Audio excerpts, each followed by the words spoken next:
Jesus Christ! Shit, I hope you had fun. God! Shut up, goddammit. Fuck. Holy water, the back!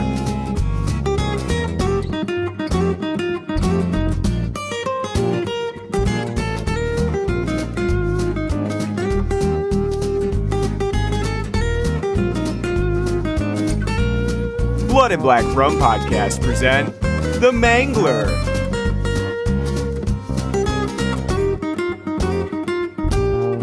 Love nuts! Hey guys, welcome back to the Blood and Black Rum Podcast.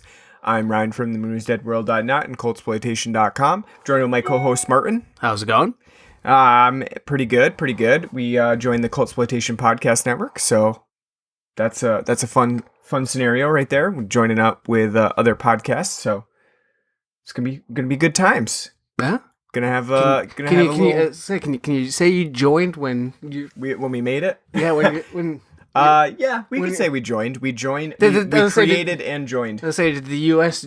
join the UN, or were they one of the founding bodies? Yeah, that's true. I guess we didn't join. We just created. But anyway. But you can join. That's right. You can join. You can. We want you. Yeah, you can join up.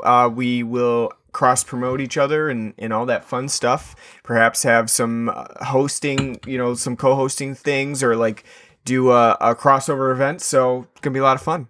Blogs, too, they'll be on there. Yep. Cultsploitation.com will have all kinds of reviews. We've been doing a few right now. We did Malibu High the other day. Or today, actually, it went up, which I watched the other day with, it was from Vinegar Syndrome. Crazy film. Really strange. And one that we probably should do for the podcast at some point, because it's overall pretty ridiculous. It's like one of those, when you see the cover of it, you think that it looks a lot like, something like a Porky's, or Meatballs, something like that. It's fun, fun little sex romp. Meatballs? Yeah. That like the Porky's exploitation ripoff? Yeah. Oh, it's, it also shares an actress from Meatballs Part 2, so it makes sense. But it looks like, on the surface, it looks like a fun little sex romp. Until it isn't. Until it turns into a prostitution/crime film. And it's a really weird combination. So, but check it out. There's a review up on the site. And also, we'll be up there as well, because we're part of the network. So, but anyway. You know what is a fun romp? What? The movie we're doing today. Yeah, the fun-filled 90s horror film that we're doing today called The Mangler. If I don't know how many people actually know about The Mangler that well. Did you know about The Mangler before we actually brought it up? Like, I actually brought it up to do it. No, not at all. I didn't think so. That picture you used to promote it, you posted on Facebook today, it made me think like, hey, I didn't know Robert Englund was in Death Wish 5. Yeah, it's pretty misleading, isn't it? Yeah, I don't know how well known The Mangler is. People who, like, Stephen King fans will definitely know The Mangler from his short stories, because it was a part of a short story collection that he wrote. And you actually question this a little bit after watching the film. You question how much a story like The Mangler from Stephen King could actually be scary. It's not even just that. I mean, I've never really read too many horror novels or short stories. But you're wondering... But I've read some. I don't ever find them to be scary. Yeah, I don't know. I don't read a Telltale Heart, or any of Poe's work, because that's mainly, what I've, experienced and go, I'm scared. It's more like you can immerse yourself mentally and kind of get like a creepy vibe. Yeah, but are you sitting there and be like, oh wow, like I think it's more unsettling. You're supposed to feel unsettled. Maybe not so much that you are really overwhelmingly scared, because I don't really think that happens. It doesn't even happen to me with horror movies. For the most part, I've never really been scared. Just jump scares maybe, but nothing palpable where I'm like, holy shit. This is I'm very, very scared and afraid right now. Maybe only a couple. The Orphanage, when I first saw it, was one of those. But I don't know if I've ever been totally scared by a film. Maybe, and that's speaking from now, but maybe when I was a kid, sure. Or a teenager. It would be very easy as somebody, even now, like to watch something like Videodrome and, get like a sense of like, tension and like creeped out and Sure. Not exactly scared, but like, I think, film lends itself a lot more to being unsettling and creepy and possibly, scaring you than, say, I think, like, what literature could possibly. Yeah, I think the only way for like literature to like come across as creepy is if it's narrated, like it's like someone's telling you like a campfire story. Yeah, because then they can use you're like in the atmosphere of it, and they can use like their voice to inflect certain things. And well, I think that does happen with horror stories as well. Is if you put yourself in the right mood, if you're sitting in a kind of darkened area and you're reading by candlelight, which is what I do, then you may be more subject to that scare, to the tension and terror in it. But like with the Mangler specifically from Stephen King, I don't really think that it's even meant to be read as sort of a scary story. It's more just taking the piss. Yeah, basically. It's and more not like that. It's more I have a contract I have to meet of stories to pump out. I don't know about that, but I mean it's definitely more of like a tongue-in-cheek horror story, and it's been a while since I've read it, so I don't remember it particularly well, but I think that it's not one of those that you read and you're like you're meant to find it very scary. I mean, it's the whole premise itself is outlandish and ridiculous. It's about a giant laundry machine that kills people. It's possessed and kills people. It's not. I mean, even just saying that right now, it's like that's kind of a joke. I mean, it's an amazing premise. Yeah, it's an amazing premise if you're looking to do like Scary Movie or something like that, and make fun of it and like make fun of a possession film or something. But on the surface, would I really call that a scary premise? No. Now thinking about it, I can think of one film that's probably is an authentic scary film, Shining. Yeah, it's pretty scary when you first see it, and you get set into the overall just tone and atmosphere that Kubrick sets up. Yeah, which he always does brilliantly. Yeah, I mean, that's like one easily off the top of your head, and it's a Stephen King one. That is true. What do you know? Yeah, and he hates the film. Well, The Mangler, certainly, even if the story was scary, the film itself is clearly not scary whatsoever. It's a New Line film. It's a New Line film. It's a 90s film. It was released in 1995. It's a Tobe Hooper film. So right there's already that sort of precautionary, well, did he direct it? Did he actually direct it?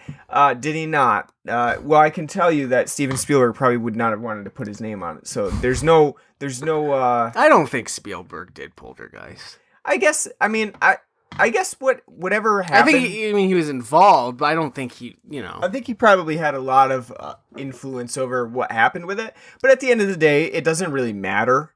Tobe Hooper's name is still on it. So Tobe Hooper probably doesn't care that much because he was laughing his way all the way to the bank. So he's like, I don't care if they think Steven Spielberg did it. I'm still making the money. So, and you're skipping to the bank to cash that check singing We're in the Money.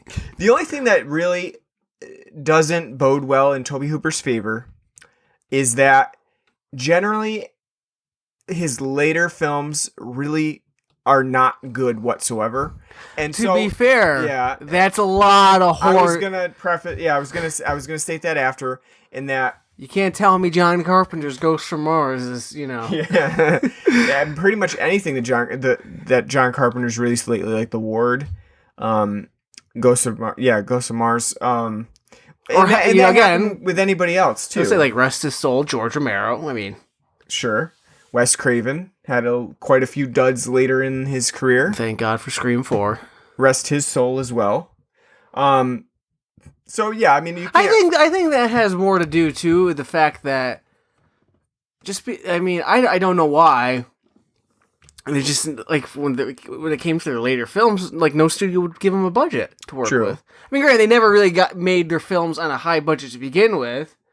None of them. No. I mean, if you think about it, like what was the film like Romero got to do actually on a decent budget? Land of the Dead. Yeah. So it was way later. And then but I mean, even still, I mean, I'm not saying like budget has to do everything to do with it, but you'd think like, hey, these guys have made a shit ton of money, you know, over the years. Mm-hmm. You know, studios would be more willing. I don't think it's necessarily. That's definitely not the Mangler's problem. No.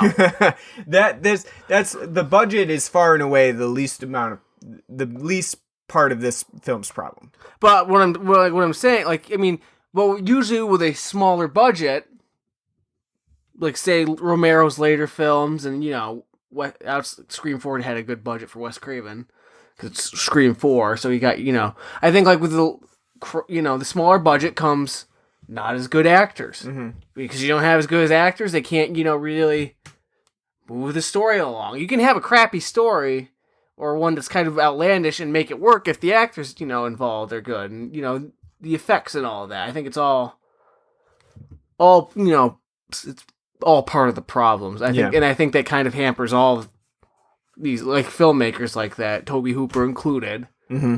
I mean, but he did get lucky. He did have Robert Englund in this. He had Robert Englund. He did have Ted Levine in this. So I mean, he was working with some people that were really unknowns, and as you can see in this film at the beginning of at the end of with the credits, you know, we have this Vanessa Pike who's playing Sherry, who is really, I mean, one of the main characters in the film, and she's actually an unknown. I mean, this was her first role, so it's an introduction role, and you know, they were working with quite a few people who really weren't well known at all. I think that like we'll talk about, the Mangler has a lot more problems than just acting, and really it shouldn't have acting issues because it does have Robert Englund and Ted Levine, and it feels like they're really in this film for the paycheck and not much else. And that, or to have fun. I would say more to have fun. I think they're both kind of having a ball with this. I hope so. I hope they had fun. I think they knew exactly what they signed up for and how fucking ridiculous it was. And yeah, like Robert Englund's like, I'm gonna be walking around with crappy makeup on and fucking act like I'm like I survived polio and I'm nearly paralyzed. Yeah, you know, hopping around doing a little jig on like crutches and knee braces and whatnot. Sign me up. I mean, that probably would have been fun coming off of like Nightmare on Elm Street sequels. Would have been You're like, I'm really getting bored of this character, so let's do something a little bit different. You still have to wear the makeup, you still have to look disfigured, but at least you get to do something a little bit different. All right, let's take a break, and we'll come back, talk about some beer, and we'll then go into the Mangler. Stay with us. This is Full Start, the show about those presumptuous pictures that studios were sure would spawn a franchise, but didn't.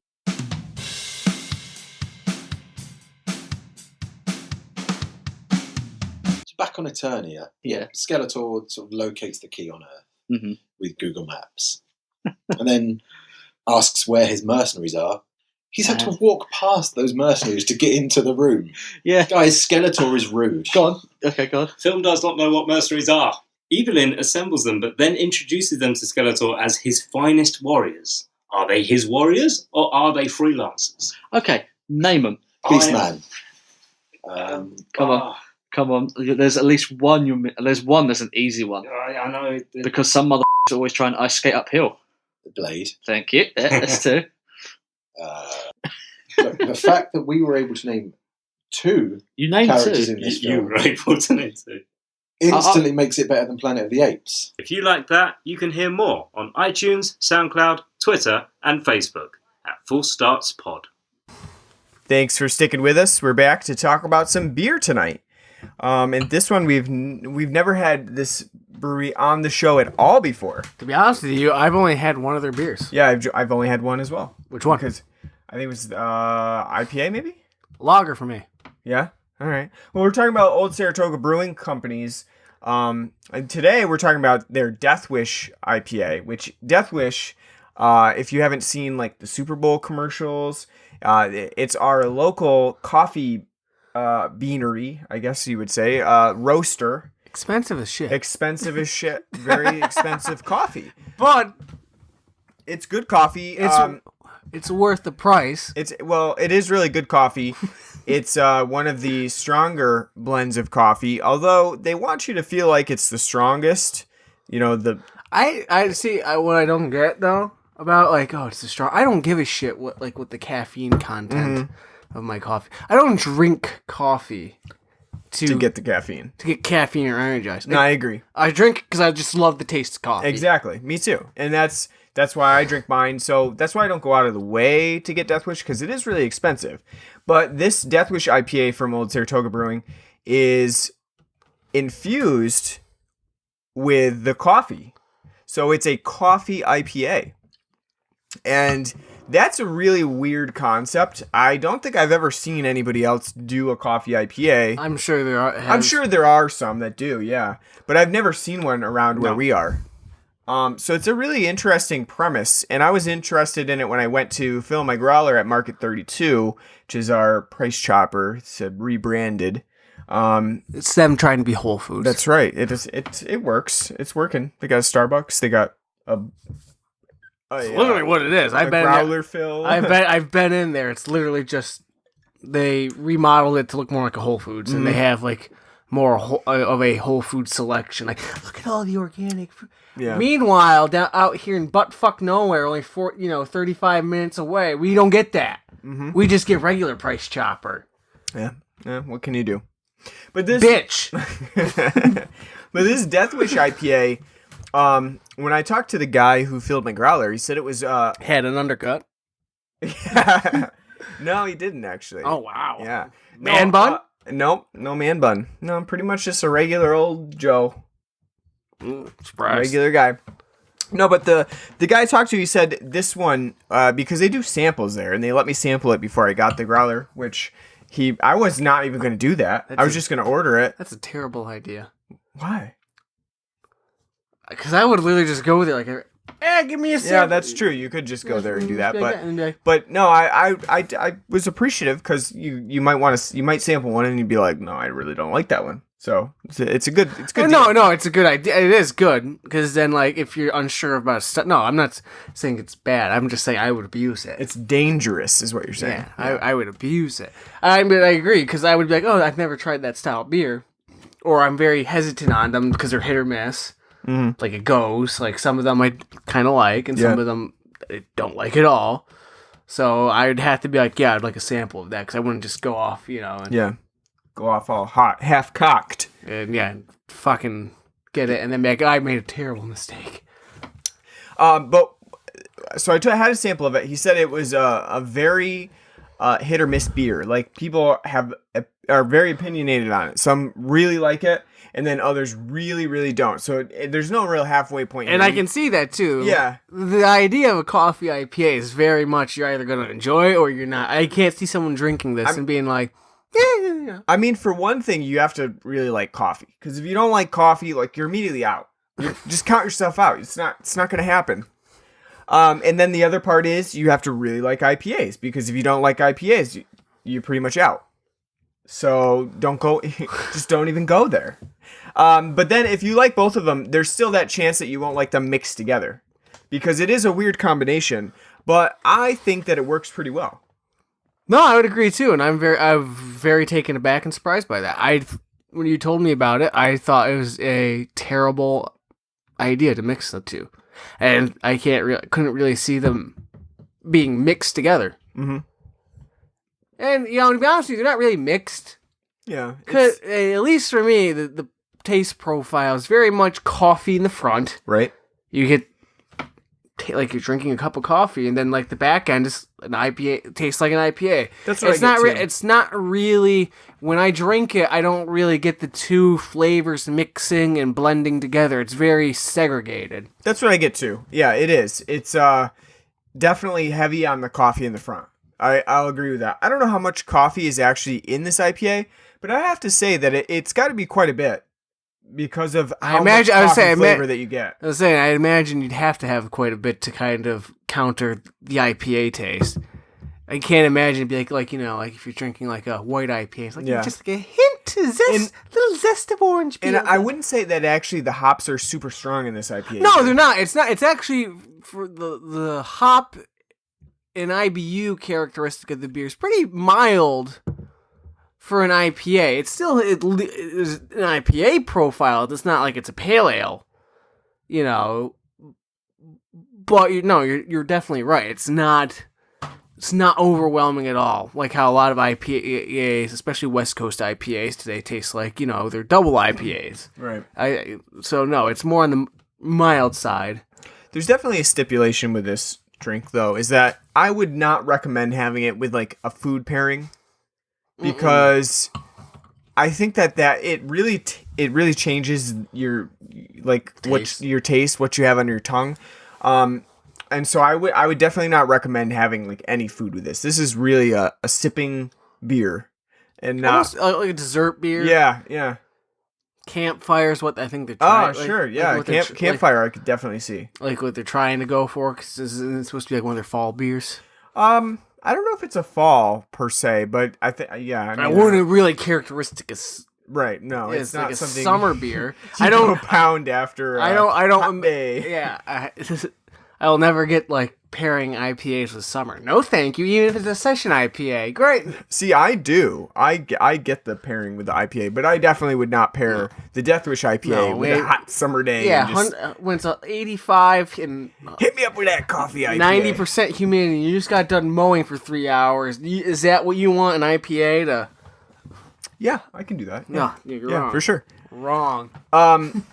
Also of interest that I tried is Trog's Double Bock, which is they call it their Troganator, and it was a pretty standard Double Bock. We covered a Double Bock earlier on the show, the Jenny Double Bock, and it was very similar to that in that style, very bready. It had a very dried fruit taste to it, sort of like a raisiny taste.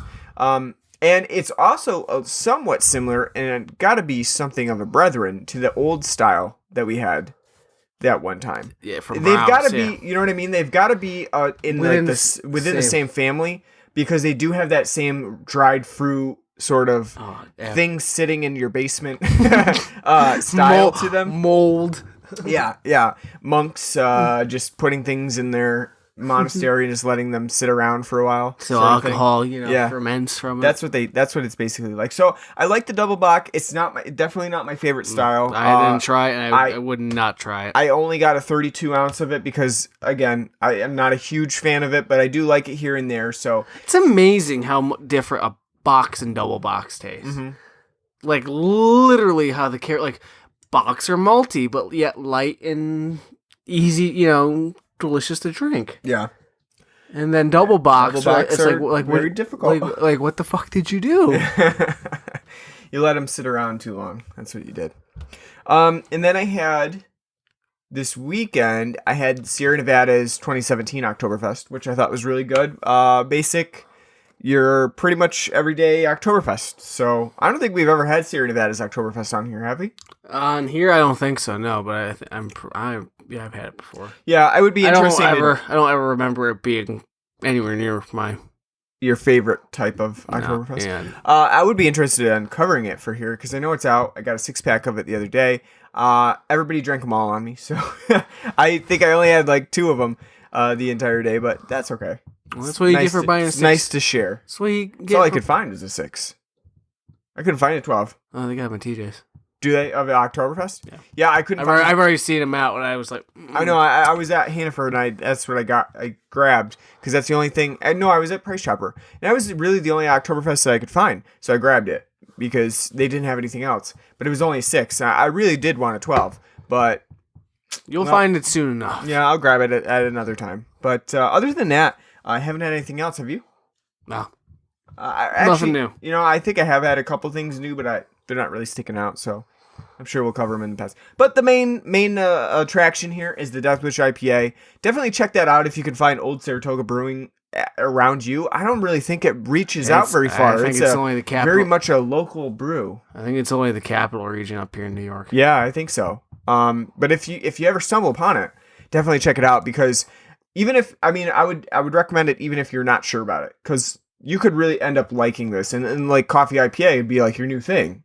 Because it is a little bit different from just adding a bunch of colors to the IPA. Yeah, the rainbow to the IPA. Yeah.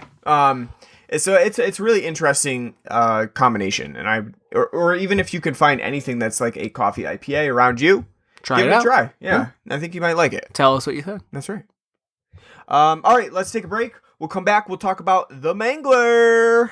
Hi, this is Derek from The Wild Pitch, and I'd like to talk to you about something that's very important to me. My podcast, The Wild Pitch. Now, since you clearly don't have access to a skip button, listen to this. Eat as many brats as possible. And this. An in-home cat communication system that allows your feline friends to talk to you through a series of intricate bell rings and button presses. And how about that? I imagine it would be about as satisfying as drinking orange juice after having a burrito. Find us on iTunes, Stitcher, Google, I don't know. Stare into the sun and you might hear it. It'll buzz in your ears. All right, let's get into the Mangler. The Mangler. The Mangler. It's a fun title to say, really. The opening credits for it should literally be like the Mangler. I know. Well, and that's the thing too. We can talk about it right off the bat because the film starts off on after the factory accident, the initial scene with the Mangler just mangling up some old woman. Which, by the way, that factory looks like it belongs in like the 1880s. Yeah, condemned after the Triangle factory fire there.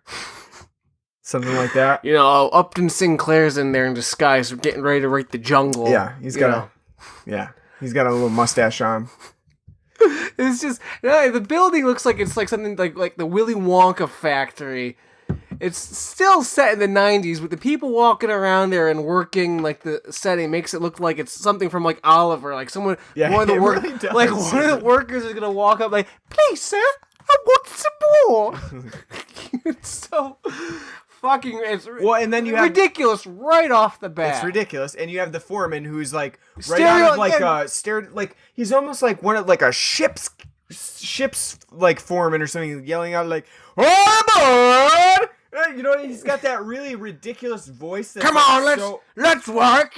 So out of place in a factory setting. You understand his voice. Well, his voice is like all out of place in general because his voice is like really goofy. It is really goofy. It's weird because like that's the first thing that you're accustomed to in the Mangler is like this guy yelling orders, barking orders to young ladies who are working on an ironing factory, and like his blackjack dealer suit that he's wearing of like the vest and slacks. There's definitely a very strange time period anachronism here. It's like inside of the factory looks really, really old. Everything about it looks, like it would be in the 1800s.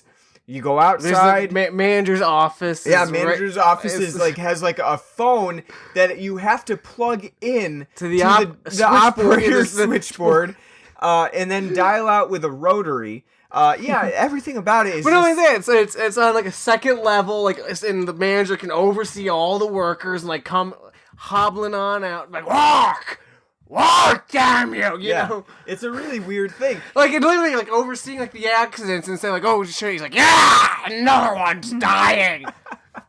And then you have, after that, though, you have Ted Levine's character, Johnny, who's a detective. You have him in his quaint little town. The music playing, like, as a fairy would be fluttering by in a Disney movie. Like,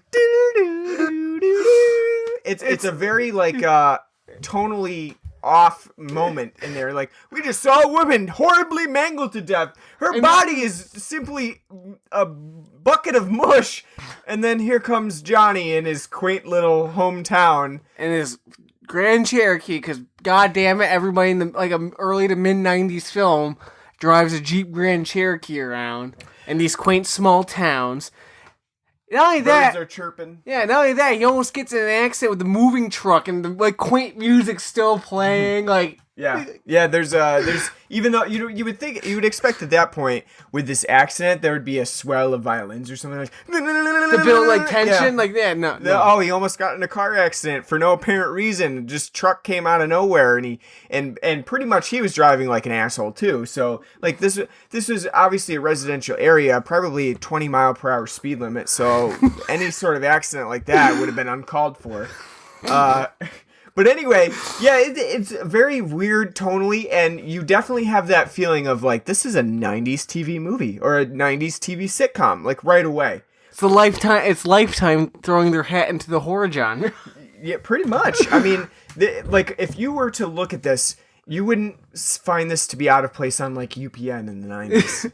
After the fucking ice chest gets dropped on him and you hear Ted Levine yell, "No nuts!" You know, then just, like, roll Seventh Heaven. Yeah, you know? or like, sort of like a audience's, like, ooh. Or... No, it's a very weird shift tonally, and we'll find that throughout all of the Mangler, is that it'll shift from like, there's just some grisly violence that just happened in the factory again, to like all like a very comedic and sort of like slapstick humor to it. That's Ted Levine just being Ted Levine and yelling out curse words as we have in the beginning of the podcast. So fucking great. It's just absolute. This is the Mangler is basically Ted Levine comedy hour. And like you said, he's either having a lot of fun with this. I think that or he's drunk. Or he just really like does not give a shit whatsoever, and he's just going along He's with like it. probably like I was Buffalo Bill, for God's sakes. And now here I am. It's hard to imagine. I'd be really interested to see if Ted Levine looks back on the Mangler and like what he thinks about it. No, like see, I think like somebody like again like it's only been a couple of years after Silence of the Lambs, 2-3 years, so it's not like his stock fell that far. I literally think he probably took the job for money, but not like just for the paycheck. But he's like, hey, this would be like a fun little thing to do. Again, like somebody who loves acting. It's like nowadays when you see like old, well-respected actors like Michael Caine, Patrick Stewart, Ian McKellen, and they're in like shit. And it's like, if you ask them, like, why are you Al Pacino, like dancing around like an idiot in fucking Adam Sandler movies? Like, Al, you're one of the most well-respected actors. Why? He's like, I just love acting. I just want to do it. I don't something to do. Yeah, I don't fucking care. I mean, I hope it's not more so they don't care. It's more like, I just love to act. I just want, and it's like, sure, I'll do it. Why not? It'll be fun. You know, at this point, they got their money. They don't care. It's just all about, you know. I could see that with Ted Levine, or I could see that he was drunk. Either one of those, really, because a lot of times he does act drunk in this film, just like almost improvisationally, like throwing out lines. His voice kind of comes off as, you know, is sounding like, you know, like he's drunk, a little slurred, like rolling through his lines. I think that's just his accent. But it is sometimes his delivery. But if you just think about like, you know, him being Buffalo Bill and Silence of the Lambs, it's like that. Wild Wild West is General Bloodbath McGrath, if you remember that. Yeah, you know.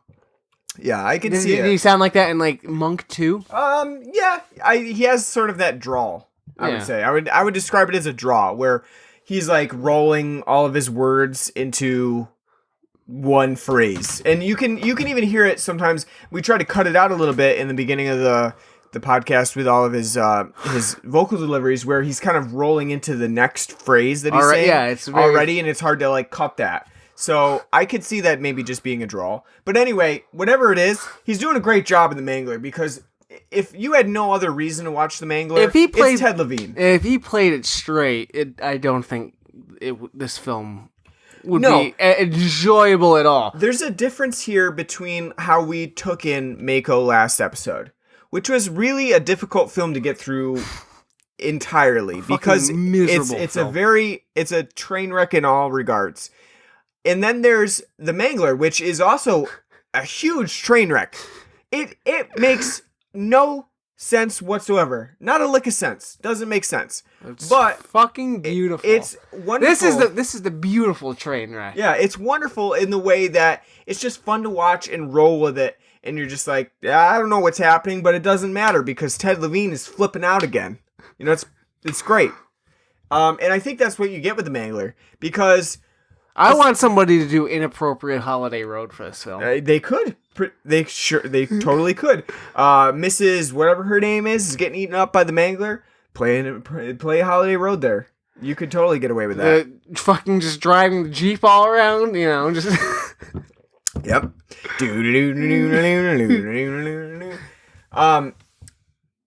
No, but let's talk about the plot a little bit because, like I said, it makes no sense. How much drugs did Stephen King take when he was writing that? Well, to be honest with you, I don't think not a lot of this is in this story at all. This was actually just Tobe Hooper's right. It was a screenplay by Tobe Hooper. He's basing it off of Stephen King's original story, but this is an adaptation, and they do use some leeway with it.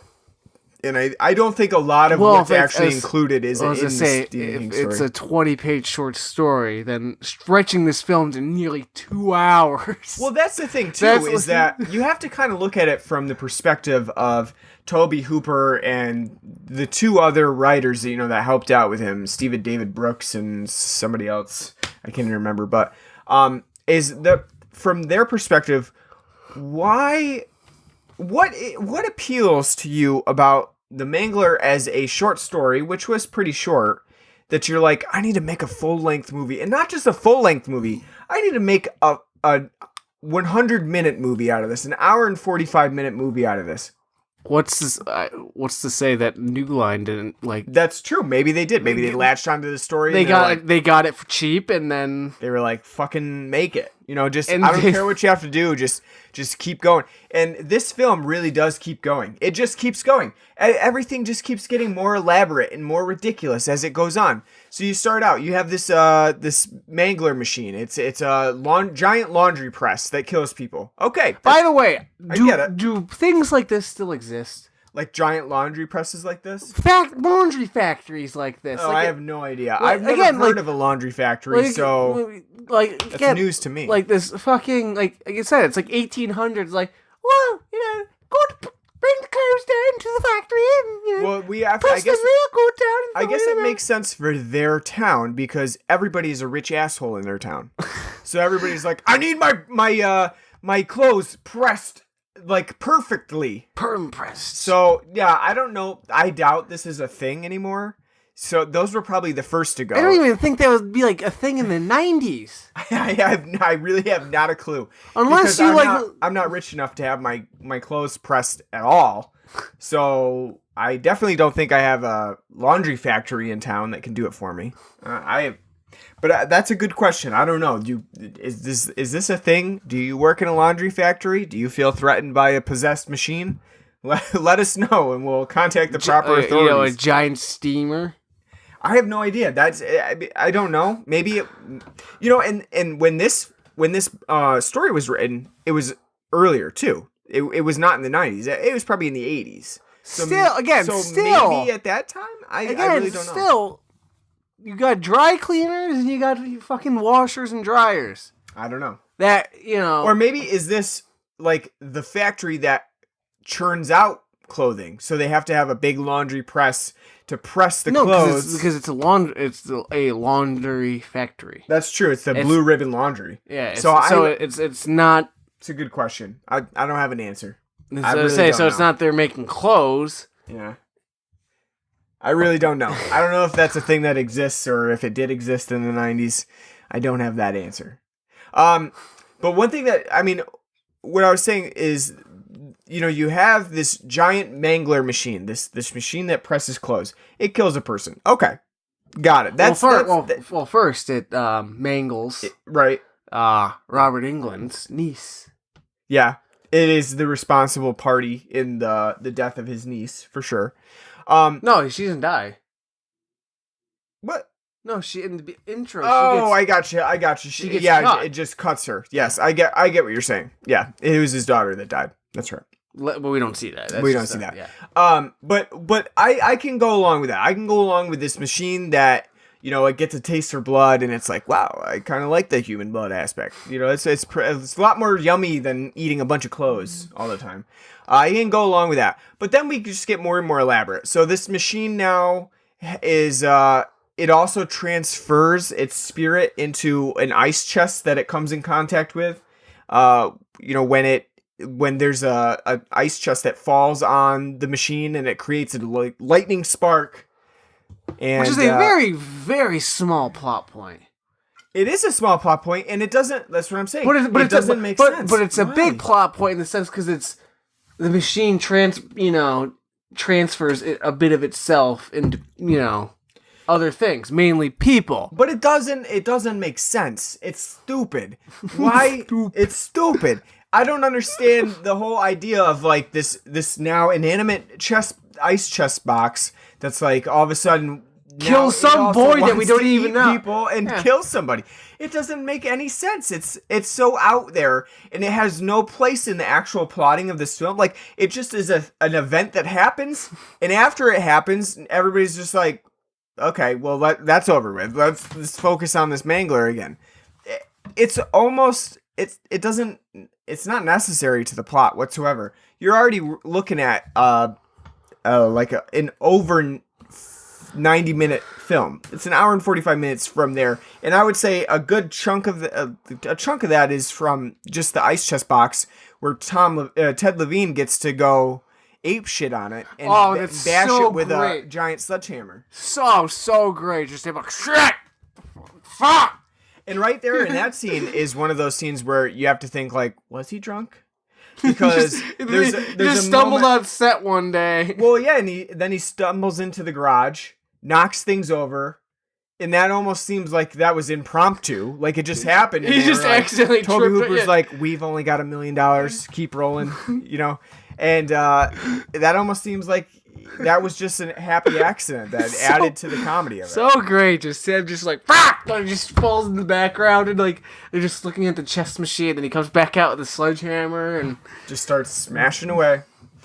I don't understand that though, and while I'm okay going with it, like I said, the film just keeps adding on these parts. So now everybody has to give a part of themselves to the Mangler in order to do what? Stay rich, I guess, is the premise of that. Is that what they're getting at when Robert Englund's character Bill Gartley is talking about everybody giving a piece of themselves? They almost become sort of like a rich, generic asshole after that. You know what? The Mangler turns them into a rich, generic asshole, and sort of, I guess it ensures that they will be okay later in life. You know, they'll be set for life. They don't have to worry about anything until they die and go to hell. Until they die and go to hell because they signed a deal with the devil. But again, that doesn't really make sense. It's not well defined within the film. Why is there a demon in this machine? Yeah, where did it come from? Where did this demonic machine... Why would a demon pick a Mangler in a random factory? Like, that seems like the worst choice by a demon is like, well, I want to cause minimum damage. Let's confine this to one factory. To a sleepy town in Maine. Yeah. And... It doesn't... all the logistics of it, they just don't make sense. They don't at all. But that is a good question. Like, why does the demon choose this giant Mangler to possess rather than something that would be so much more useful? I can think of many things, like a car. Although, I guess at that point, Stephen King's already done that with Christine, so it's not really, can't really go there again. So we got to pick a laundromat. Isn't it the Family Guy bit? Like, we're like, how about a spooky piece of paper? Ooh, yes, there is. Steven, that won't work. And he's like, ooh. He's like, you're just moving the paper out. Ooh. Yeah, that is a bit. And that's kind of the scenario here in the Mangler. It's like this. Well, that's what this almost seems like. It's like, well, we did like a dog, we did a car. Let's do let's do a sewing machine. Yeah, do a giant laundromat press. Did a hotel. So that doesn't make sense. Robert Englund's character has a protege that he keeps locked away in a room until he forces her to, I don't know, become his assistant. With sex slavey vibes? Yeah. What is up with that? It's poorly defined. Why is a 16-year-old wearing lace lingerie and... Why is a 16-year-old working sweatshop hours in this quaint small town? Yeah, not only that. Again, his niece, who's 15 before she turned 16, Yeah, she's working this fucking like factory. Yep. And I'm pretty sure in the 90s, even then, you couldn't do that. Why? What you could do, you could light cigarettes up though. That's like true. Like there's no tomorrow. You could absolutely oil in this this laundry factory. It's not a big deal. Light your cigarette up. It's fine. It's fine. There's nothing's gonna go up in smoke. It's not combustible in here. Okay, I'll pose another question to you.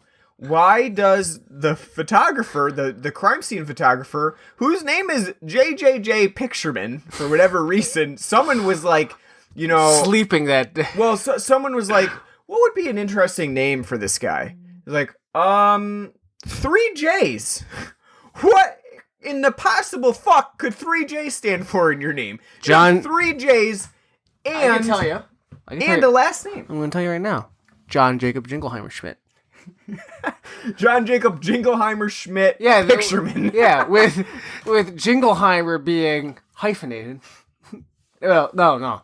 John Jacob Jingleheimer. John hyphen Jacob. It would be John hyphen Jacob. Jingleheimer. John Jacob. Jingleheimer. Jingleheimer hyphen Schmidt. Yeah. His name was my name too. Or it could be John Jacob Jingleheimer Schmidt hyphen Pictureman, because his parents got divorced and he had to get another last name or something. They wanted to keep the name. Complicated. Anyway, why does this photographer have a ancient camera that he's taking all these crime scene photographs with? Something from like L.A. Noir. It really is. It's like a 1940s, like, hey, see, I'm taking a picture here. Yeah, no, I was expecting every time he showed up for the fucking coroner from L.A. Noir to come up. Like, I'll check for semen samples, too. Optimistic Cole. It's a real, I mean, the character itself is, like, really weird. Again, like, I've never seen Twin Peaks. But I can tell you from what, like, the clips and shit I've seen, he seems like somebody who would be in fucking Twin Peaks. Yeah.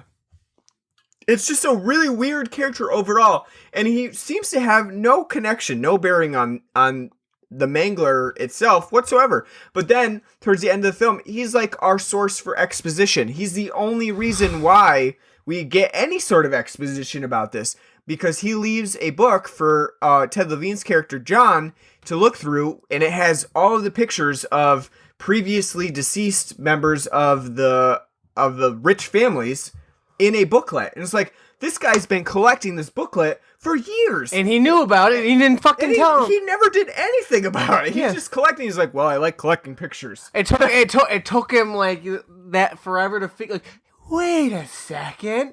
There's a pattern here, I'm not really sure what exactly his motivation is. And not only that, John's been sheriff, for quite a while, so how does he not know about, like, these missing people? There's missing people. Apparently this is the only time that a death with the Mangler has been publicized, because every other time that a death has occurred with the Mangler, apparently no one knows about it. Well, they just report missing. They just were missing. Well, they were probably doing it smart. They weren't fucking throwing people in there, like, in the middle of factory hours and be like, nothing to see here, folks. I don't know. The way that Robert Englund's character just laughs it off in front of everyone and does like a little jig, like maybe Scrooge. Again, it's like it's the jungle. It's like, well, what are you gonna do? Nothing. You're not gonna do a damn thing. Get back to work. That's true. So that is true. He's yeah. like, like Scrooge, Yeah, Robert Englund in this film is kind of like a cross between Scrooge and the Crypt Keeper, and because he's unnecessarily missing lots of parts of his body, but he's also got a really terrible makeup job going on.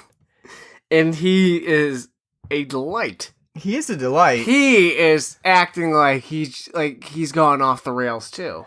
And that's kind of a Robert Englund thing. I think, post Nightmare on Elm Street, that was kind of his shtick for all characters. Like, if you watch this one, Wishmaster, some of his other 90s films, there was definitely no nuance to his portrayal of any of his characters. It was more just so, like, go over the top with it. And I think, like you were saying when we were watching the film, I think Tobe Hooper just allowed that. He was just like, Robert, just do what you want to do. From what I understand, again, this is like from like people talking about like Poltergeist, is he's very hands off. It's like just do what. That's why people say like he didn't like really direct Poltergeist, because he was just like, yeah, whatever, just do. Hands off. Do what you got to do. You know, he's not like Kubrick or Scorsese being like, no, you're gonna do it exactly. Yeah. You know, or like Sergio Leone, like, no, it's gonna be exactly this way. Clearly, with the Mangler, there were no multiple takes. It was just a one and done scenario. You know, I was thinking about, you know, what Ted Levine's like voice reminds me of. You remember like from like season 1 of, or season, it's either season 1 or season 2, South Park, the wood shop, he's like scrolling around, you know, and he's having like flashbacks of his wife who like dies in a bloody like plane crash, and they had like the fucking like actual live action scenes like with her, and he's like, oh no, he's constantly like popping pills and shit. Yeah, like that's Ted Levine's character. Like I know, that's what I'm saying. So I'm thinking like from that, like Trey and Matt were making fun of that probably. Yeah. Because literally his character's like, quit scrolling around, damn it, you know, he's popping pills and shit, and he's having flashbacks about his wife's death, and that's what Ted Levine's like, my wife, she died in a car accident. And it's like, it has no bearing on the plot. Yeah, that's a big thing within the film, is like Ted Levine's wife died. And it's like, okay. And it goes nowhere. Yeah, it's like, okay. She died. All right, people die. I know, and he even have his brother-in-law, who's his wife's, you know, brother, being like, yeah, people die. You move on from it. Yeah. Yeah, I don't know what the whole idea of that is. Like, why? It's not even a big thing for John. It's not like he has this sort of like, we don't even see flashbacks. He doesn't care. He's you know, it's just not that he doesn't care. He does. You see him like he talks about it, but it's not nuanced or brought up enough to where it's like it's meaningful. It doesn't have any meaning. It's just like it's just like a character point. Like, oh yeah, and his wife died from a car accident. Maybe that's why he has an ulcer, and he feels guilty because he was the driver. Yeah. But again, like it has like no real bearing on the plot. It doesn't develop his character. It's literally just like a plot point. Like to make it seem like there's a deeper nuance to him when there really isn't. And him, you know, popping antacids like he's like, I should have eaten the meatball marinara today with the oregano. Let's get heartburn. And seriously, shame on that journalist who wrote the headline that she died in a horror smash. Yeah, sheriff's wife dies in horror smash. Which she went to the ball in Hocus Pocus, like, and died doing the monster mash. Like, well, I don't get it. Yeah, that's a really wordy headline to say not a whole lot, because then people still have to read the article and be like, well, what was the smash? You know, it's and not only that, out of respect to like the town family? Sheriff in the family, in the family, you're like, use the term horror smash. Seems like you probably should be like, wife dies in traumatic car crash, instead of just like going for the full-on publications, you know, like, apparently it was we're looking for readership here. Apparently up in the small town of buttfuck nowhere in Maine, they got the Post up there. Yeah, they're going tabloid or Daily News, you know. Like. Yeah, for sure. And no wonder he feels bad with that kind of headline. He's got. It wasn't just a car crash. You smashed that car. You smashed it. Horror smash. Yeah. No wonder he feels bad. But you know what else we got for the plot here? Because, like I said, none of it makes sense. His brother-in-law is like a fucking worldly shaman, demonologist. Yeah, like, he's I think he calls himself. We don't get the full phrase, but I think he's gonna call himself a theosopher. Because you know, a made-up word. Well, it is a word, but I mean, like a theologist sort of thing. I know that's a word. I don't think theosopher is a word. I think if you put that down on your Scrabble board, someone's gonna call bullshit instantly. But I think that's what he's getting at when he's interviewing Sherry, and he asks if she's a virgin. It's like this guy, as you were describing, is a cross between like Paul McCartney and Russell Brand. Yeah. It's an odd haircut for sure. And beard combo. He literally looks like he came off the like Baby I'm Amazed like video for Wings, and Russell Brand in like the crappy remake of Arthur. Would you laugh if I? But he doesn't have a British accent. No, he. He has an accent though. He has an accent, but it's not what it is. I can't place it. It's not British. It's just something. Daniel Matmore is something, some sort of accent. Yeah, his presence is not that useful, to be honest with you. It's almost because he's there, so it could be kind of like a part buddy cop movie. Yeah, he is kind of a buddy cop because all of his antics are just get on the nerves of Ted Levine's character and make him constantly say, "Yeah, I want a beer." Yeah, adding to the possibility was Ted Levine drunk, and that's not even in the script. It's just him like, "Is there a 6-pack in there?" No wonder he's got a fucking ulcer. He's got a pop Tums. You can't have beer with an ulcer. It's gonna totally aggravate that. But everybody seems to have an ulcer in this film. Everybody needs an antacid. Even his brother-in-law takes an antacid and says, "Well, I don't normally take drugs." It's like, well, fucking, that's not really a drug. Okay? It's calcium that you're taking. It's pretty much not doing anything. Well, no, what's great is the first lady that dies is the old lady that's been working in this fucking sweatshop for 50 years, and she gets fucking grinded up by the Mangler because she drops 3 Tums in the fucking, the Mangler. In the Mangler, and she's trying to get them. It's like, did you need them that bad? It's not like they're like nitroglycerin pills. Yeah, that's the thing. I was thinking like, oh, maybe it was like aspirin or something. Some people take baby aspirin. It's important for their blood thinner. This is antacid. There's no like, no one is like, this is a life or death situation. You need Tums on you at all times. There's no scenario where it's like, you know what? I ran out of Tums. I don't have any more in my car. All right, let's stick my hand in this rolling pin and we'll give it a shot to get them. It doesn't. Yeah, no, it's just. At least if it was an aspirin, it would have made a little bit more sense. Like, I didn't realize that because they don't show what it is going in there. No, it actually does look like aspirin. I thought it was aspirin at first, and I was like, okay. They just look like big pink pills. No, they're white pills. They were pink. They're white. They look pink. I don't know. I thought they were white. So I thought they were aspirin. Looked like it was Pepto-Bismol in a fucking pill form. I definitely thought they're aspirin, especially how like Ted Levine's character was like chomping on them, like you see a lot of characters in movies chomping on aspirin. That's like a big thing in movies. It's like people chew their aspirin. No, not really. Most people don't chew aspirin. They swallow it because it tastes fucking terrible.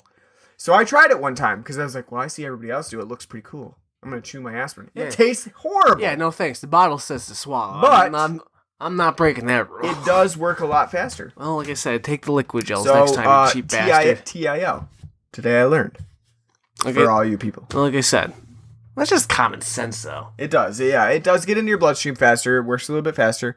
If you have a really terrible headache, it will help. But other than that, it tastes terrible. But that's what I thought she was going for. Because at least that makes a little bit more sense. No, that's not worth... Like, again, you have a fucking bottle of them. True. Well, I feel like those were the last ones. But then even in her purse, she ended up having more. Because Ted Levine takes them. So, yes, that doesn't make any sense whatsoever. But again, even if it's just aspirin, you have a really bad headache. You don't... It's not worth getting mangled up. You're going to have a worse headache. Maimed and killed. Just, again, like I said, it'd make more sense if it's like nitroglycerin pills, and you don't want to end up like fucking Hector Salamanca. Yeah. Like, if I don't take this pill, I'm going to be going, ding, ding, ding, ding, ding, ding, Yeah. Wheelchair. Yeah, that doesn't really make a whole lot of sense, but maybe she just, well, at least that's what Robert Englund was saying, though. Stupid bitch. She was. Why do that? Why risk your life for a bunch of antacids? Calcium pills. He enjoyed it, though. Yeah. He was doing a little jig. Yeah. Like I said, Mark Jackson's house looks like he stepped right into a Tim Burton film. It's just basically wind chimes and a bunch of fog and lights.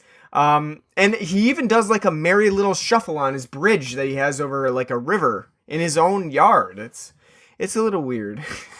Yeah, at first we thought he might have had a gay relationship with John. Until they looked like they were boyfriends, like sitting down and eating a steak dinner, which had their steak dinner was steak and they slice of tomato, a couple like slices of like peppers. The only thing worse than that is dipping it in ketchup like Mr. Trump does. Oh my god, what a fucking child. Yeah, but you're not worthy of steak if you eat anyone. If you don't eat your steak with ketchup, you're not worthy. You're not worthy. That's just a travesty right there. I was glad to see that at least Ted Levine did not eat his steak with ketchup. If he was gonna eat it, he's gonna eat it plain. Did you like hear Gordon Ramsay like say like how disgusting that is disgusting? It is. You're right. It's a travesty. I don't put anything. I don't put any sauce. I mean, I love steak sauce. I don't use it for steak though, because steak is delicious. And if you do it right, medium rare, learn it, folks. There's one truth in life. You don't need it because it's nice and juicy and tender there. Yeah. But yeah. I just hate when I see steak getting ruined. I know. I don't eat it that often. I like to, keep it special.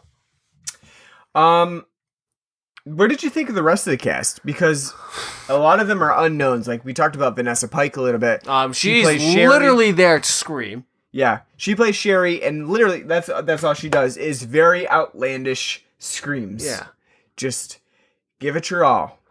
I did like Daniel Mantemore. I thought he was. You are like. When you read the credits, you are like Dr. Steve Brule saying things. Because I don't know what you're reading, but you're adding vowels and consonants and just all kinds of things. Sorry, Daniel Matmore. My bad, I have bad vision. No, I know. It's just funny. You're just like Dr. Steve Brule. Making shit up now. For your help. I can't see the name, so I'm just gonna make it up. Strangus. No. I think he's good. Yeah, no, I like him too. He too. has a poor haircut. He's campy and delightful. Yeah, you're right. Well, like we talked about with him being like the kind of the comic relief, because there's a whole bunch of times where he's the bit like when they literally pull the Jeep aside. Like over. It's a time sensitive scenario. Yeah, time sensitive to get back to the factory to try to stop, the sacrificing of Sherry to the Mangler. They just for no reason pull the Jeep aside so he can get out and say, "Okay, I'm going to read this incantation in Latin or English. It doesn't matter. Doesn't matter. Right off the bat, it's like I'm going to read it in English or Latin. It doesn't matter. And these are the words you have to say." And Ted Levine's just fucking pacing about, like, all right, shit. And he's like telling him, like, these are the words you have to say. He's like, God, shit, fuck.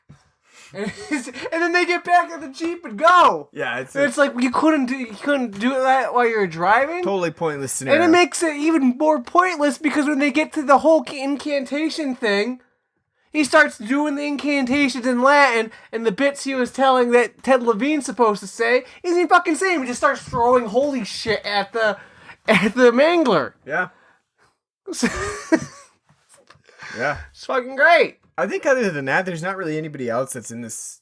It's film just that's really worth just, mentioning. No, Jeremy Crutchley is pretty good as Pictureman and the Mortician. I thought he had some good range there. He's probably one of the better actors that they have in this film.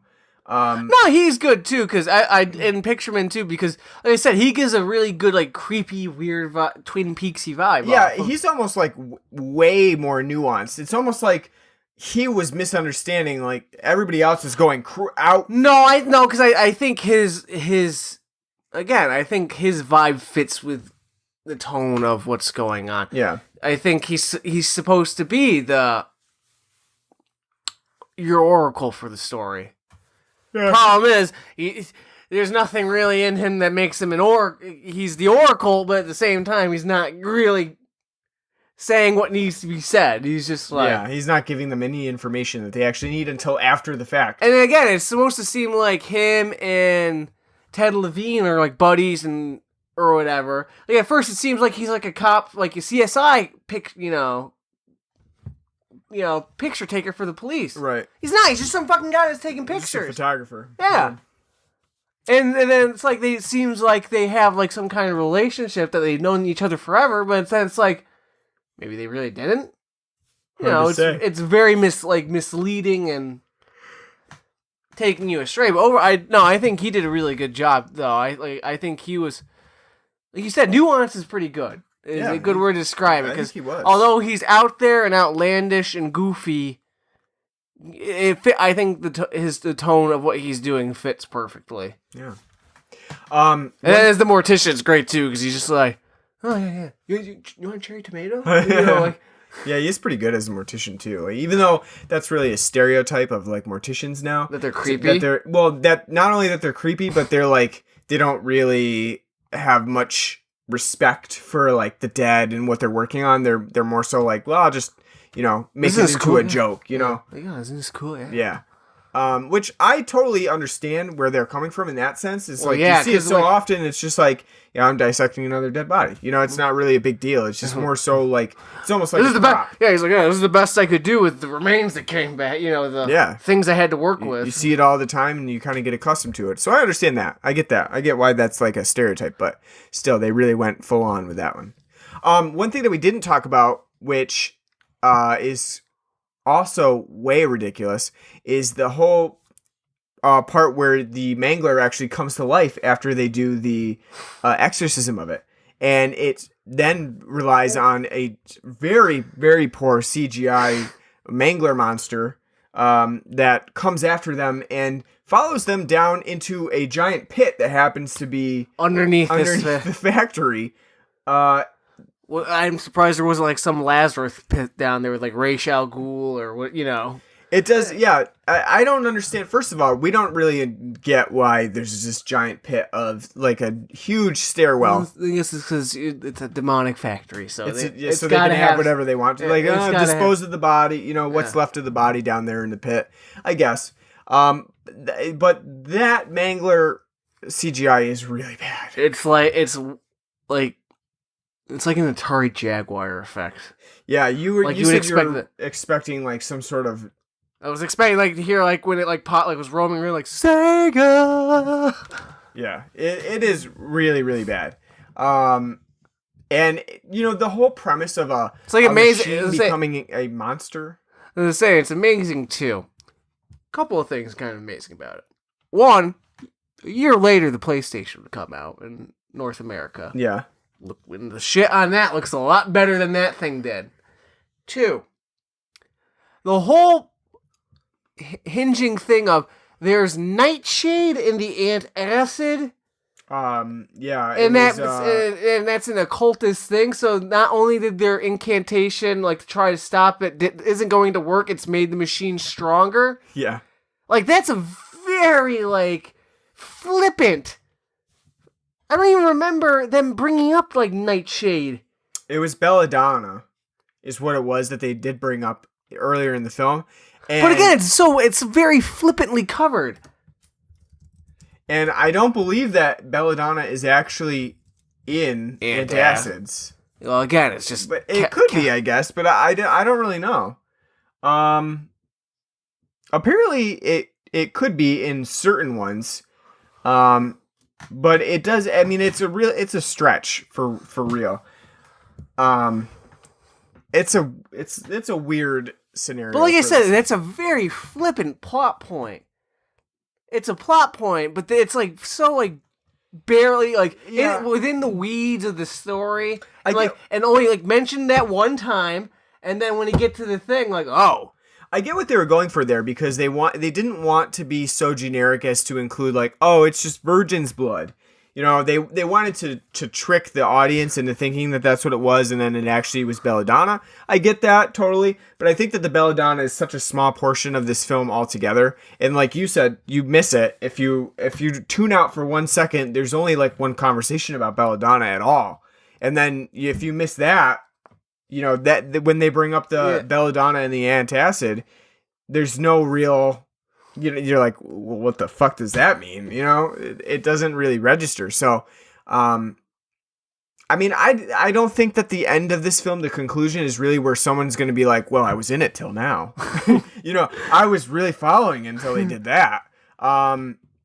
Because that does happen sometimes where you've been following the film for so long, you're like, wow, this is really great. This is really great. Then towards the end, you actually see the monster or something, and you're taken out of it, and you're like, well, that really just ruined all the premise to what I was really getting into. That's not the case with the Mangler. I don't really. I'm not saying it's ruining the film. I'm just saying it's very flippant. Yeah, and how it is. handles it. And I don't think that the CGI Mangler ruins the film either. No, it enhances. It just makes it even cheesier.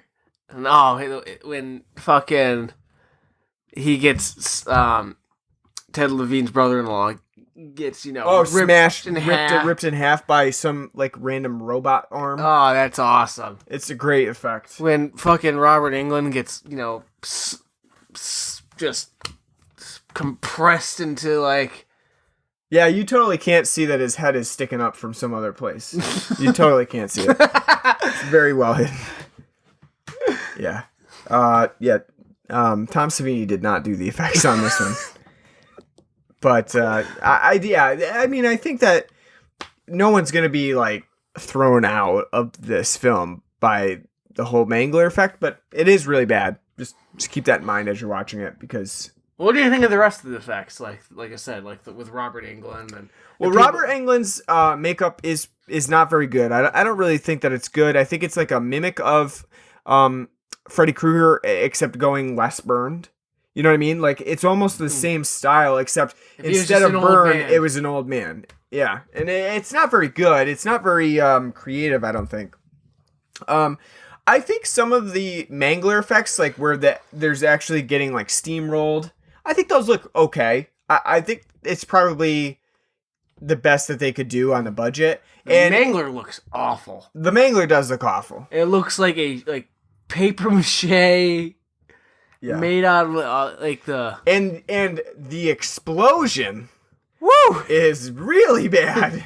Yeah, and the effect that comes out of the ice chest as well is sort of like Poltergeist light.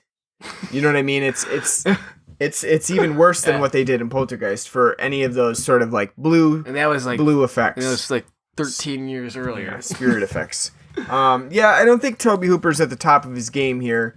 And I don't think it's necessarily his fault per se. I think it's probably a combination of like funding. I'm gonna guess some of it had to do with just rushing it out.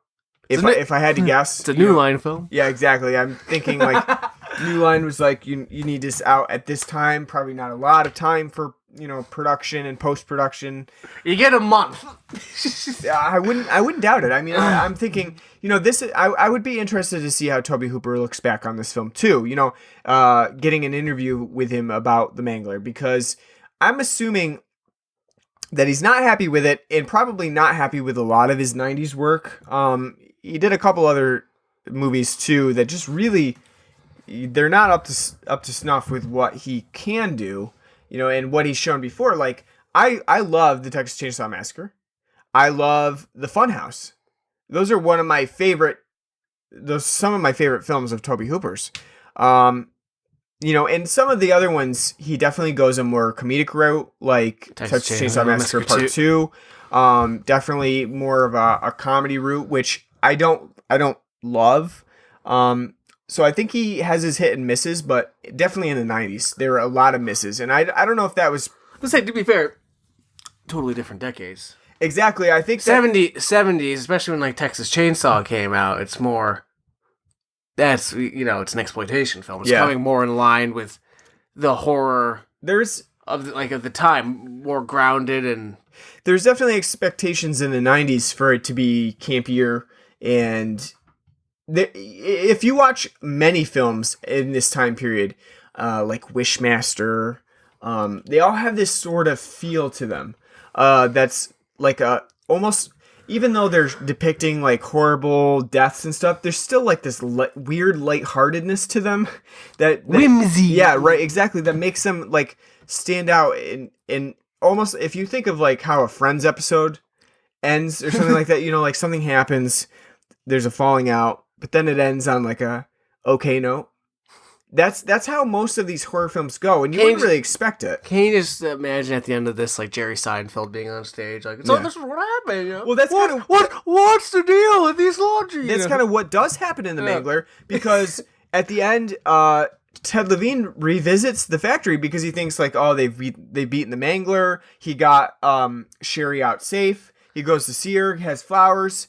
And notices, she's basically her grandfather, or her uncle, the same sort of asshole. The 16-year-old now runs this factory. Yeah, And because she gave a part to the Mangler, she's now become that sort of person who runs the factory and is basically just like Robert Englund's character. And she's, waves at him, and we get like the music, like. Yeah, it's kind of like a little goofy little ending. And he just gets in his car and leaves. But Ted Levine just leaves. He's like, well, fuck this. I'm leaving town. I guess there's no saving this town, so we'll just pack up and go someplace else. And there's nothing stopping him. He lost his job. He is not a detective anymore. Which, by the way, that's a great sequence when, like, after he gets done fighting with Robert Englund, he's like, I'll get you fired from your job or whatever. And he's driving, he gets a call from his boss. He's like, hey, why don't you take a vacation? And he's like, I'm not taking a vacation, god damn it. Like, all right, that's it, you're suspended. And he's like, is this you?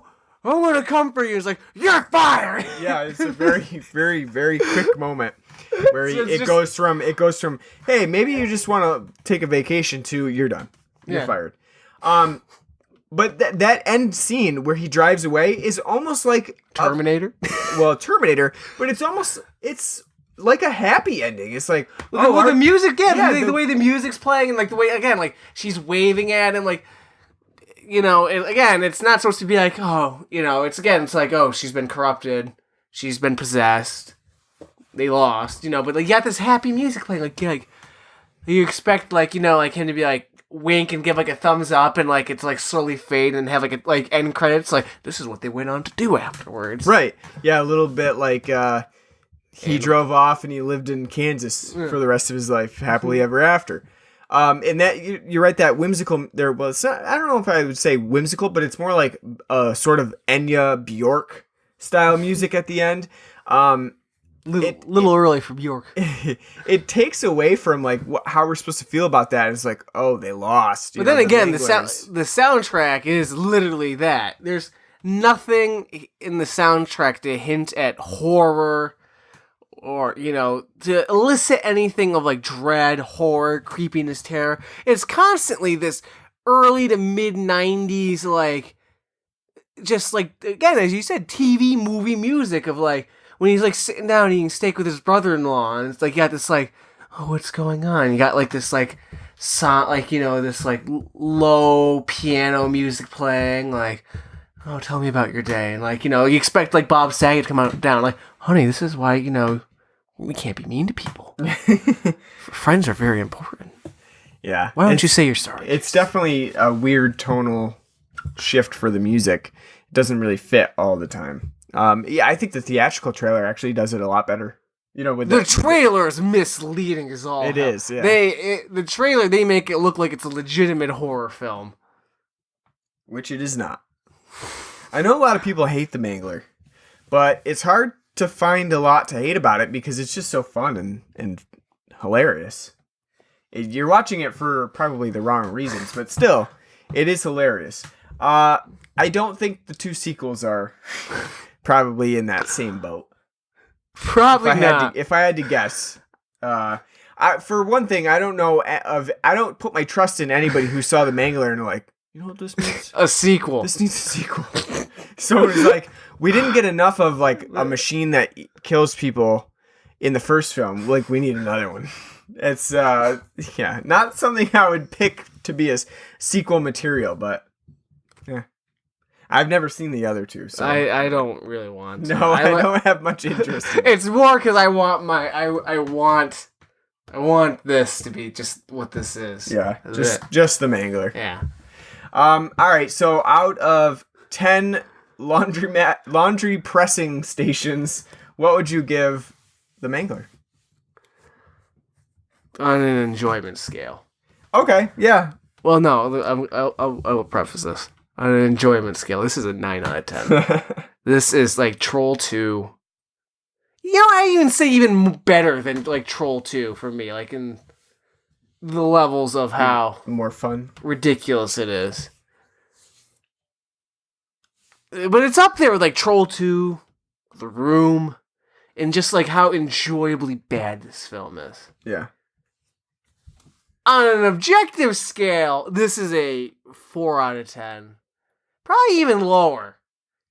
But I'll give it as my overall rating out of 10.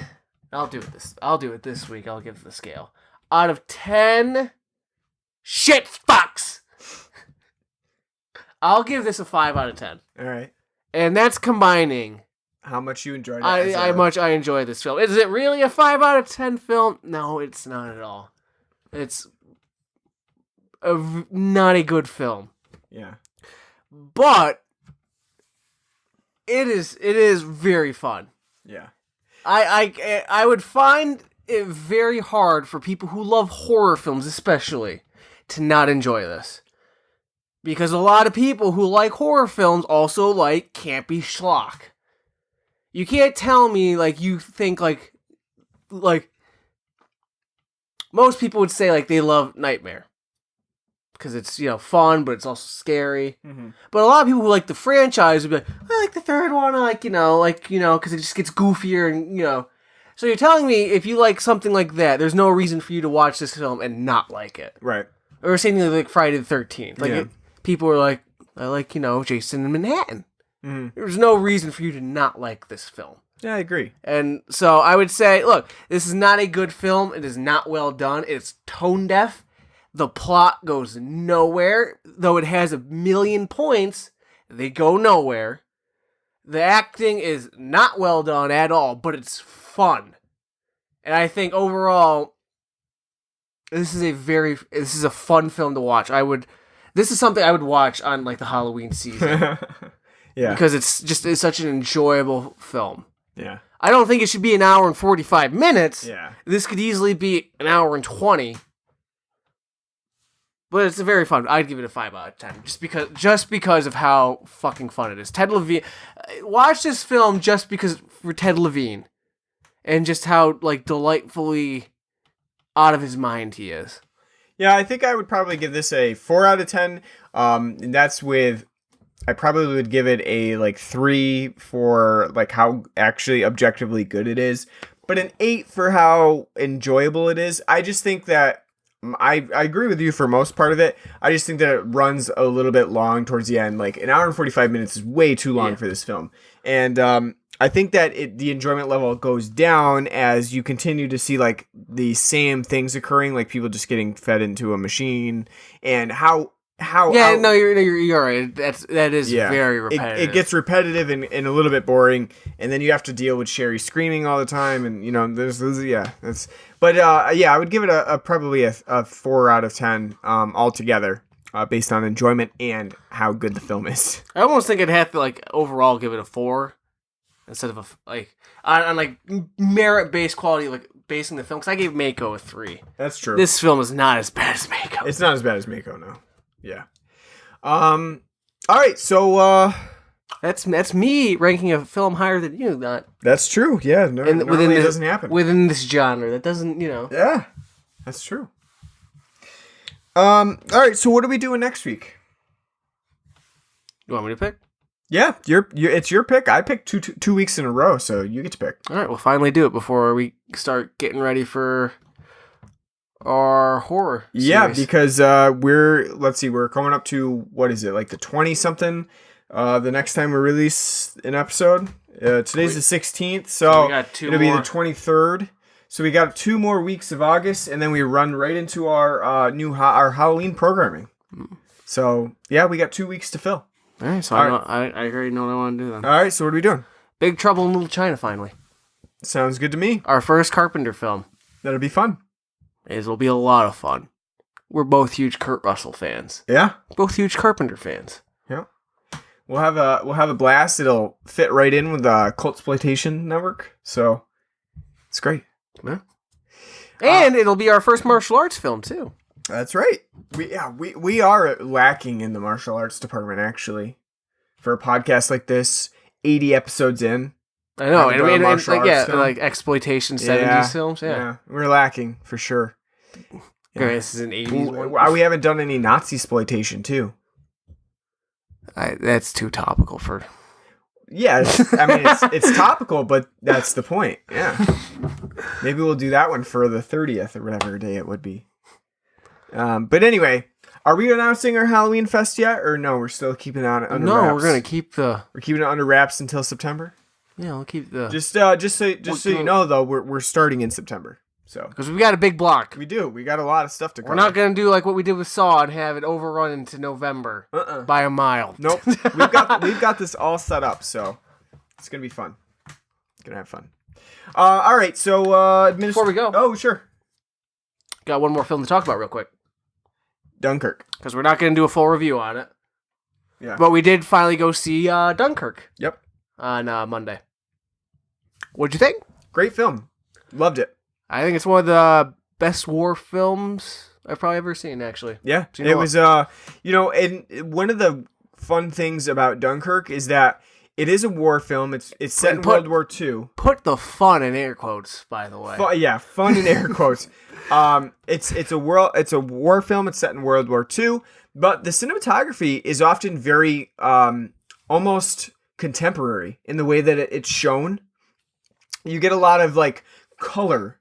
Especially set on the Dunkirk coast, you have a lot of that color with the sea, and that's different from a lot of war films where it's kind of like gunmetal gray all the time. You know what I mean? It's like a Saving Private Ryan. Yes, like a Saving Private Ryan, where it's like there's dirt and there's gray and there's drab, and this film is not that. It's not drab by any sense. Well, I think more modern. Yes, war films are like that. I mean, like Black Hawk Down and Saving Private Ryan. But I mean, if you think about like the war films of like the 50s and 60s, like Bridge on the River Kwai is, pretty colorful. It is, yeah. But I mean, that's because it's set in the Pacific Islands. But no, I like Dunkirk a lot for several reasons. One, I love how they handle it. Dunkirk's a very important World War II event. It's the great miracle. It was a time when it looked like everything was at its bleakest. And this is, again, like, because I told my mom that I went to see Dunkirk, and she's like, "What's Dunkirk about?" I'm like, it's about Dunkirk. She goes, "What's that?" I'm like, "You don't know what Dunkirk, what happened in World War II at Dunkirk?" She goes, "No, I didn't pay attention in history class." And I'm like, "Well," it's pretty important. I'm like, the war possibly could have been ended right there. Just about, if, the Nazis were successful and beat back the French and the British, and if they didn't, ease up on the attack and allow them to go back to the island. So, I mean, again, like, it's a very, although it's considered a miracle and a victory because to the British, in the sense of moral victory, because they were able to evacuate out of the 400,000 troops that they had there, 300,000, 30,000 plus, they only expected to evacuate 30,000 troops. Right. So they were able to save, get their army out of there in the nick of time, and so they could have a chance to fight. And it's very somber.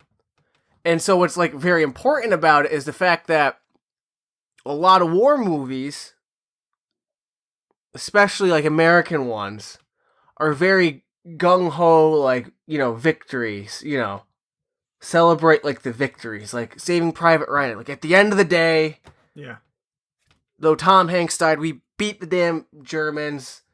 We got Ryan out there, all's well. It's, it's very somber. It's like I would compare it to, like, say, Black Hawk Down. Yeah. Black Hawk Down's not a happy movie. Right. What happened in Somalia in 91 was a shit show. Yeah. And it's definitely very somber. It's definitely a Christopher Nolan film. In terms of, like, there's not really much celebrating. There's only one real scenario where there's celebration, and it's just that, the citizens from Britain have come on the boats to pick us up. That's all the celebration that you get. And then after that, there's more somberness in that, well, it's not a sure bet that you're going to make it off. You know what I mean? They got off, and this is another thing the film, like, showed, like, I would, out of all the branches to enlist for, I would never fucking sign up for the Navy. Right. That is one of the, like, getting, like, trapped on a ship when it's sinking, It's like one of the most possibly miserable ways to die. Yeah. Would not want. I would rather be a pilot and get shot down, or and crash and violently, or have to face artillery shot. I like the idea of ending up in trapped in a ship, drowning. That's one of the most miserable thoughts out there. And this film does a very good job showing you people drowning. How that would be. Yeah. That's really good. I love the 3 stories that we get. They run concurrent on different timelines. Yeah, it's a great mix of how they kind of bring it all together. And often using it to dash the viewer's expectations of what's actually happening. Yeah. Really, really good show of that. And really what I like too is that we don't really see our enemy. They're not even really labeled as such. They're labeled as the enemy. There's no real name given to them. It's not the Nazis. It's not. There's no name given. And I think that is. They say the Germans. Yeah, the Germans sometimes, but I think and we don't really see them either. They're more of a faceless enemy, and I think that's a really interesting aspect from Nolan, who's kind of giving us this scenario that happened in the past, but also allowing it to have contemporary influence as well. It doesn't matter who the enemy is. There is an enemy, and it's really an anti-war film. It's really about look how much this sucks. Look how shitty this is. I know, like I said, it's not a film at the end you're leaving it we won. Yeah, or hey, let's go out and fight. It's not at the end of Saving Private Ryan where there's one reviewer that I read was saying this film does not have that, even though Saving Private Ryan has gruesome and brutal moments, it's still a Spielberg film, so you still get some Spielberg whimsy in there. This is not. Dude, no one wants to go out there and. There's nothing whimsical in this film at all. And the other thing that it makes a big deal of is showing that it doesn't matter who who you're fighting with. They're all your allies.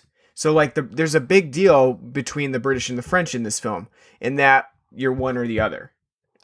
And even though they're working together, that was happening originally. When they were doing the evacuation, they weren't going to take any of the French with them. Right? Yeah. So when the French were trying to help, because when that happened after when that happened, the French called they called the British traitors because they left them in the lurch. Oh, you guys are running back to Britain. Thanks, we're gonna get fucked now. Yeah. Yeah, it's a huge theme in this film. Which is true because they basically did leave the French to fend for themselves. But to be fair, if you're Britain, it's kind of we have to, look, guys may be fucked right now, but we have to go to fight another day. Yeah. Because if we, sit here and try to stand our ground, then we'll be definitely done. Then we're definitely fucked, and we're both going to be fucked. Yeah. And then nothing's it's a good decision, but at the same time, it's, it shows just how much of a terrible decision, or how much it would suck to have to make that decision, and showing some of the generals who are, have to make that decision, well, no, you can't go. You're stuck. Sorry, you're stuck here. It sucks, I know, but wait for another boat. Yeah, it is what it is. But yeah, I think that the film did a really great job with all of that, and you should definitely go out and see it because it's probably one of the best films that I've seen recently. It's definitely the best film I've seen all year. Yeah, and it's 2 hours, but it goes really fast. It just flies by. As I was telling you, if it was made earlier in the 50s or 60s, this would be a 4-hour epic. Yeah. It was fucking Cleopatra or something. I think it's a perfect length, though. It just does what it needs to do. It gets through all of its plotting, and yeah, no, you're right. It is very well paced. It's great. Hans Zimmer does a terrific job. Yeah, the score is just excellent. The whole dogfighting, when you hear the constant ticking of a watch because they're running low on fuel. Yeah, and it's just constantly serving to remind you of the situation that they're in. It's very well done. Yeah, very well done.